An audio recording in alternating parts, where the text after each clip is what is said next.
Hello, everyone, and a warm welcome to our next episode of the Releasing the Real You show, where I interview people about subjects around health, well-being, and anything that somehow relates to it.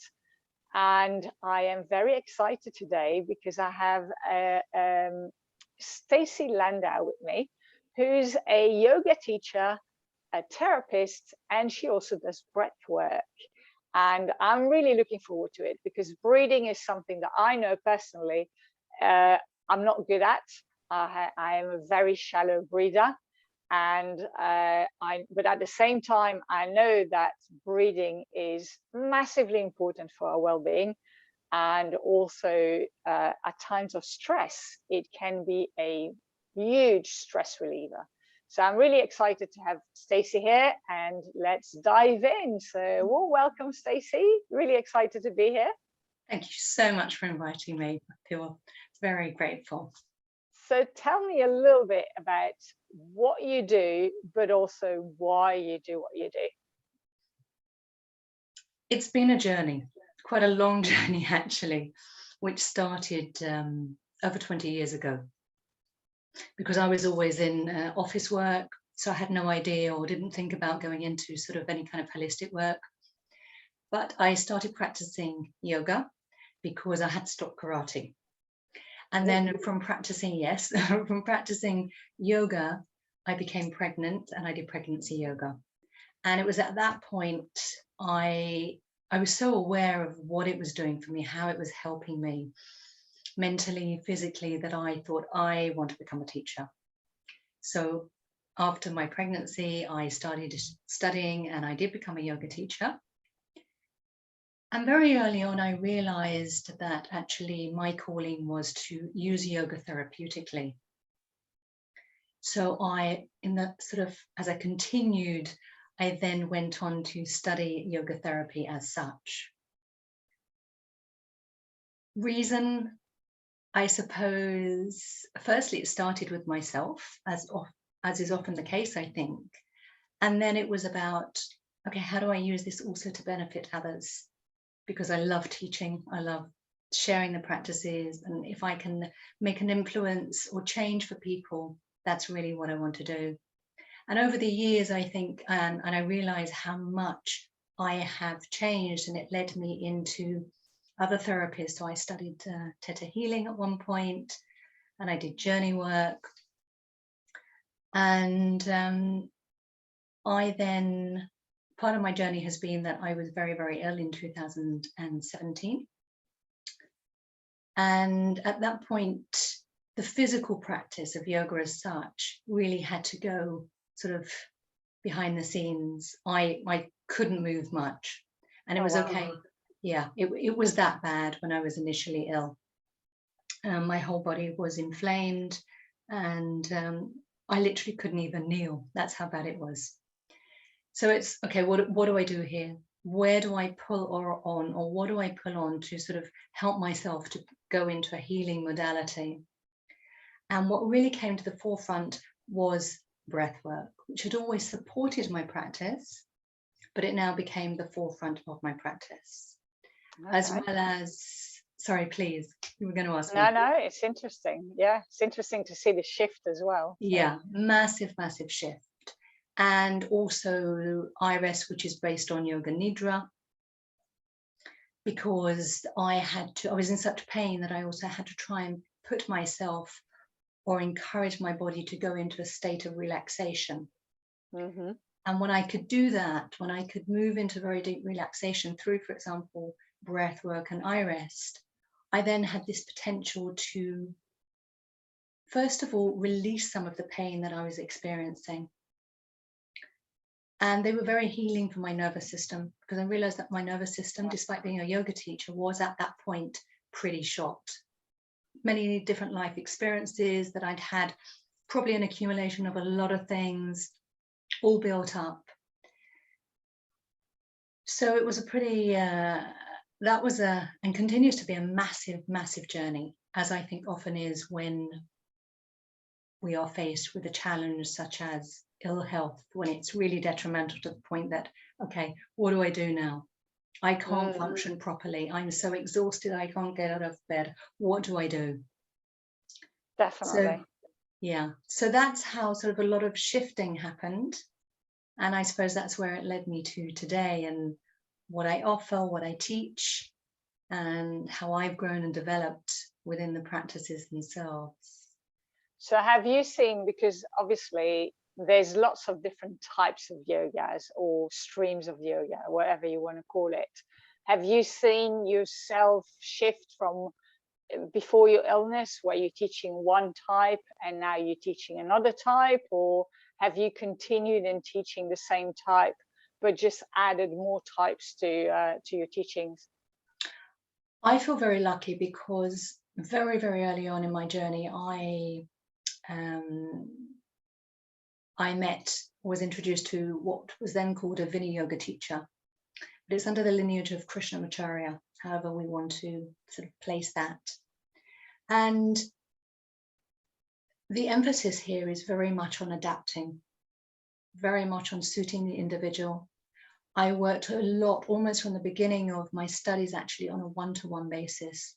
So although I was studying in a group, I was also taking one-to-one classes or sessions for myself, for my own practice and growth.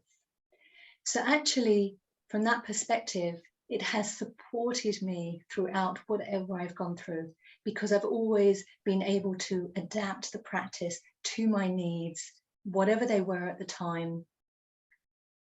And that's for me what yoga is about. So as such, I haven't sort of swapped or changed a or the practice. It has simply adapted itself to suit me. Yeah. And with your clients, do you adapt? Obviously you adapt to them as well, so you do Take exactly the same approach. So obviously one-to-one is very different from group classes, but even if I'm teaching group classes, because I teach also small group classes, I'm very aware of everyone who's in the group, any health conditions there might be, and I'm always offering adaptations. So whether it's, you know, for the classic back problems or knee problems or whatever else there might be, we're always adapting the practice so that effectively anyone can practice and should be able to practice. Yeah. And you know, it could be on a chair. Definitely. Oh yeah, 100%. So do you feel, so what do you think people that come to you, what's the biggest problem that coming to you? You already mentioned some physical issues like back pain, knee pain, hip pain, shoulder pain, and all the usual aches and pains that people struggle with because we probably sit too much, we're not active enough, and we don't look after our body enough. But except for the physical issues, do you feel there's something more as well that people come to you? Yes, what I'm seeing a lot with the breath work, which is also a major part of my work, is that a lot of people are coming to me very stressed. And I think obviously the last few years, what we have endured, not only individually, but collectively, has pushed us into, I feel, a chronic state of stress for many. So a lot of people will be coming to me for or under the umbrella of breath work to address stress that is being manifested physically, actually, or they're sensing it, maybe their breath has changed.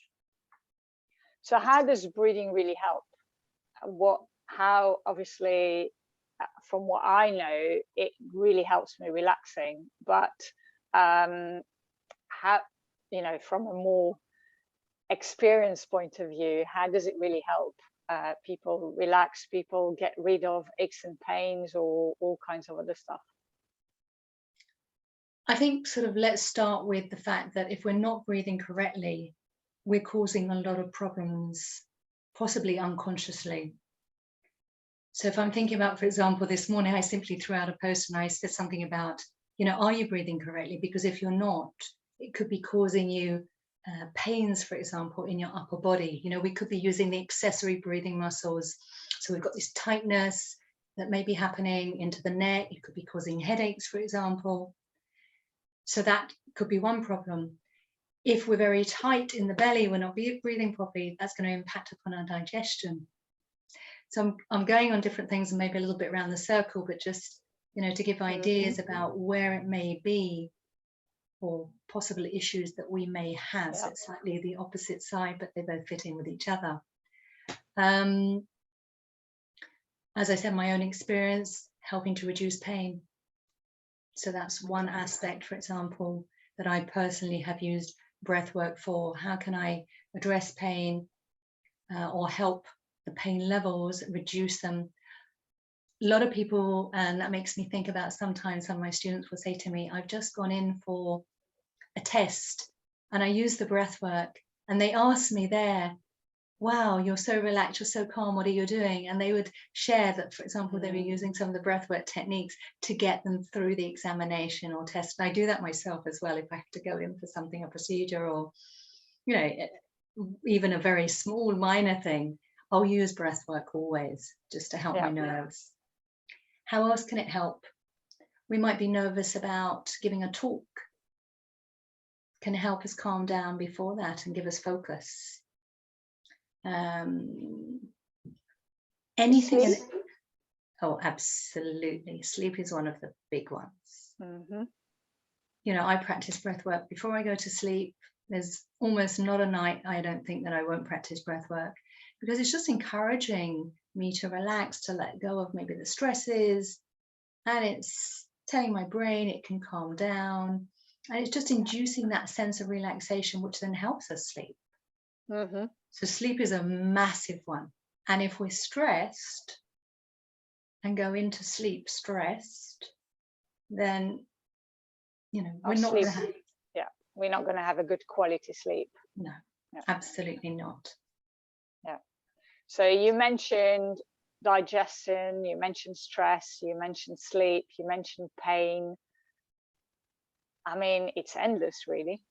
It is totally endless. Because if we think about it, you know, if we're not breathing, we're not here. So breath is actually everything. And it's so just, sorry, I was just going to say we simply take it for granted.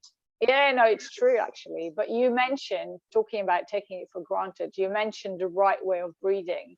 Now, from my reading that I've done so far and people I've spoken to, there's lots of people coming up with different breathing techniques. So what's the difference between them? What's right, what's wrong? Because sometimes, you know, people talk about the diaphragm, sometimes belly breathing, sometimes all kinds of different types of breathing. What are the, I mean, you know, in big, what are the differences in what's right or wrong, or what can help more with one thing or with something else? So diaphragmatic breathing is effectively belly breathing. For me, they're one and the same. Regarding techniques, I always say to people, do not practice techniques if you can't breathe properly. So what I mean by that is, do you have a full, easy flowing breath? Is your diaphragm working properly? Is it descending when you breathe in? Is it ascending when you breathe out? Or do you have a reverse breathing pattern? I always say to people, cultivate your awareness first, find out what's going on, and then can think about what technique do I need to use to address what I am observing. Otherwise, you can actually be creating more problems. When I've practiced some breathing, I really struggled because I was feeling like I wasn't breathing because I was trying to create something that was totally unnatural. And then I was like, oh my God, I'm going to die. I'm out of breath. Obviously, that's a little bit exaggerating, but that's the feeling I felt when I was trying to change things around. Yeah, definitely. It has to start with awareness. And, you know, sharing what you just said, as a teacher, I try to practice a wide variety of techniques so that I'm very conscious of what they do. Obviously, everybody has their own experience, and that I have the knowledge of a wide umbrella of techniques so that I can offer them up to the individual as and when needed. And I'm thinking back to last year when I practiced a certain technique. I'm not going to use names here. And I did it for about 10 days. And I started to notice actually how my natural rhythm of breathing was being impacted upon negatively. Oh, wow. Okay. And that's Interesting. because I'm very conscious of the way I breathe. And I thought, this technique is not right for me. It's not where I'm at right now. Maybe sometime in the future. Or, you know, can I adapt it in some way that it would benefit me? So I'm very much again about awareness, same body awareness, breath awareness. Start with that. That is very interesting, definitely. So what's an easy way to integrate breathing into our daily lives? Because most of us are time strapped, as we all know. What would you say it's hard to say what the minimum is, but how can we do it easily that it doesn't, when I think of breathing, I think of a few minutes, but obviously I know that if we do 15 minutes, it probably will be way more beneficial. But the question is, do we need to really do an hour session or not? What's right? What's an easy way to do it? Breathing can be added on to anything and everything because we're breathing all the time. So just to give you a few examples, you notice yourself at work possibly getting a little bit het up. Pause. Just allow yourself to take even 6 breaths. Hopefully, if you're breathing diaphragmatic breathing, that will help you reset. If you're not, it's another matter. Again, we have to come back to learning how to breathe properly. If you're sitting, and I'm not saying if you're the driver, but if you're a passenger, for example, in a car, you're sitting on a bus or a train, perfect opportunity, practice a little bit of breath work. You're sitting in front of the TV, watching mindlessly TV, couple of minutes, what's happening with my breath? So we can actually, we just don't think about it. We can actually do it anytime, anywhere, any place, because nobody will even know anyway. We're breathing all the time. Yes, we're using certain techniques that make noise, but that's a different matter. Did I answer the whole question or part of it? I think you did. So my next question would be, so we can do it at different times throughout the day. Yeah, okay, so the bite-sized bit. Yes, I'll come on to part B now, I remember. Sorry, menopausal brain. That's fine.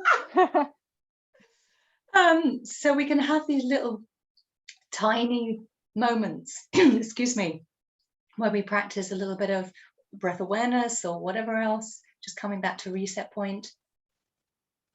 Personally, I think that we need longer breathing practices. So for example, I would always recommend 20-minute breathing practice if possible, once a day. What it is going to depend on where you are at. Okay. But I would recommend that we have a longer practice like anything else. And certainly you don't need to do an hour. But if you can have, for example, that 15, 20 minutes, often I like to suggest sometimes morning or evening. Let's start the day in the way that we want to. How have we woken up? How are we breathing? Let's calm down at the end of the day before we go to bed. So they're great times when, for example, we could also integrate maybe a longer practice. Yep. Okay, that's a good way of doing it. First thing in the morning or last thing in the evening for a longer one, and then short bits throughout the day. Yeah. Very good. Yeah. So you already answered the way of what's a good routine. So that's really, really helpful. Anything else you would like to add? Shall we do a 2 minutes or something, just to show what can be done in no time, for instance? I always say to my clients, by the way, while the kettle is boiling, do a few press-ups against the countertop. But actually, it could be that time that the kettle is boiling to do some breathing exercises, or while you wait for something to be ready, or shall I say it, when you're on the toilet. There's lots of different ways of doing those little intervals throughout the day, for sure, while you're in an elevator or you know, all that kind of we stuff. really can. It's just, you know, I think we're generally so busy with jumping from one thing to the other that we don't sort of almost take a moment just for those possibilities, because something else seems to be more important. But as you said, I mean, I also love that. I do the press up thing as well. And I remember if I walk past a certain wall, I said to myself, can you try to remember to do that? So I think if we can have these sort of little moments, they're the best thing that we can do. Yeah. What could we do now? It's a good question. I could, for example, just talk you through just for a couple of minutes, use you as a little bit of a guinea pig and say to Go you for it. what's happening with your breathing. So if you want to do that. I'm up for it. Yeah, for sure. Okay, wonderful. So make sure that you're seated comfortably, first of all. I am. Okay, fantastic. And if your feet are touching the floor, even better, just feel that contact. Mm-hmm. And just notice if you need to change anything. No, I'm good to go. And just become aware of also the positioning of your arms, your hands, and your shoulders.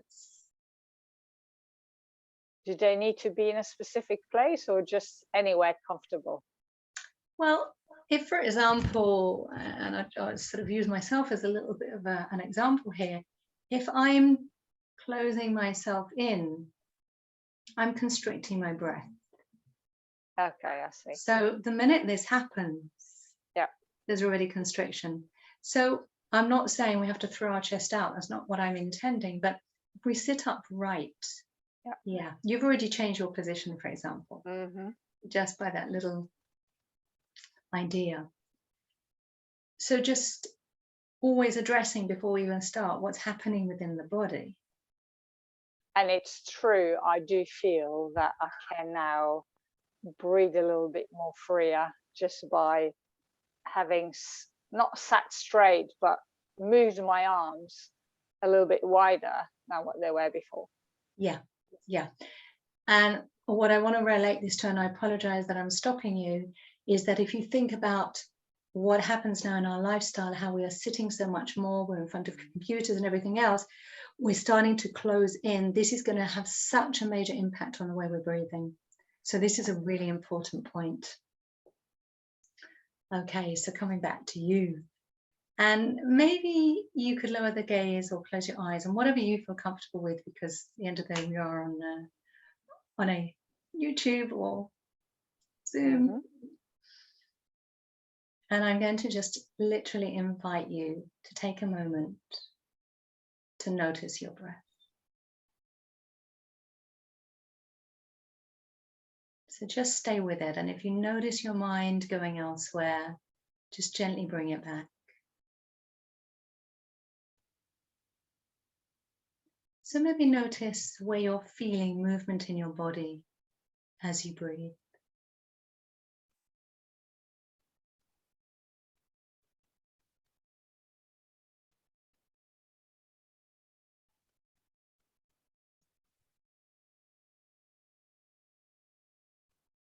And notice also the quality of your breath. So is it a smooth breath?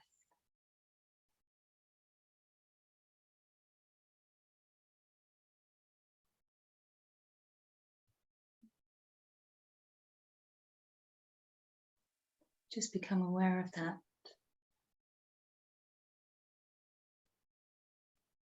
Just keeping your attention on the breath, on the quality of your breath,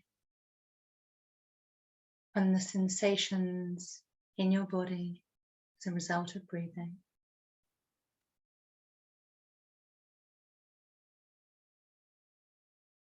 And notice maybe even the length of your breath. So how quickly you're breathing or how slowly you might be breathing.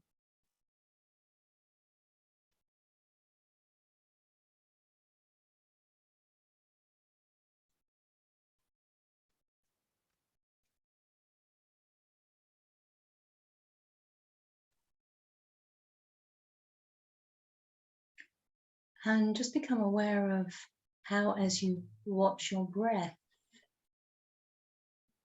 has your breath changed in any way just by bringing your attention to it?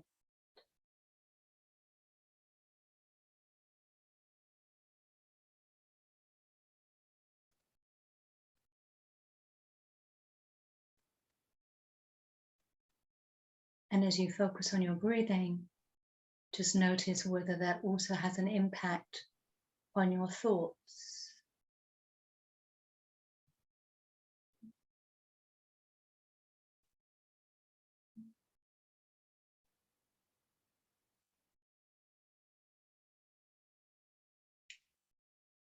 And then just becoming aware once again of the whole of your body. So not just your breath,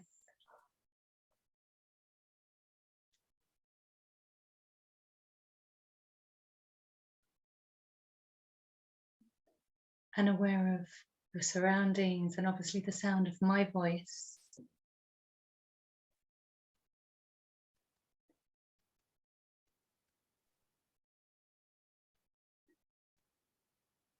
And just gently bringing yourself back to the present moment.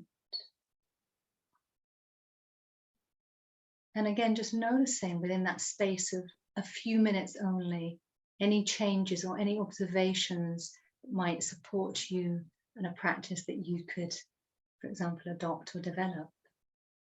Definitely. So my breath is definitely not easygoing. Okay. I did feel a difference on the way I was breathing when it comes to using my diaphragm much more than I do on a daily basis or on a regular basis. At the same time, I felt my body relax while actually building tension in my left side, which is my weak side, or my injured side, if I can say that way. So very, very interesting to suddenly feel that tension over there in the back of my shoulder. Yeah, which you may or have possibly, if I say ignored in inverted commas, because you were able to, you were busy, and yet when we come back to just bringing a little bit of stillness, which can be through breath work, then there's so many things that we might see apart from the breath. Yeah. So it's a really, it's a great observation. It's and then it comes down to, okay, if I'm not breathing correctly, what am I going to do about this? Yeah. Okay, so that's straight on to my next question is, how can people get hold of you, and if they want to know more and potentially work with you? Where are you? Where can they find you? Okay, so I am based near St Albans, and some of my work is around here, but I also work a lot online. So is that due to the pandemic, or you were doing that before already? No, it's due to the pandemic actually, and I never believed that I would do that. But breath work and relaxation actually lends itself beautifully to online, I have to admit. So I've kept it that way, quite a lot of my work. There is a workshop that I'm doing sort of in a few weeks' time, which is face-to-face, but it's a mixture. So people can reach me via email, they can reach me via WhatsApp, all the usual ways of communicating.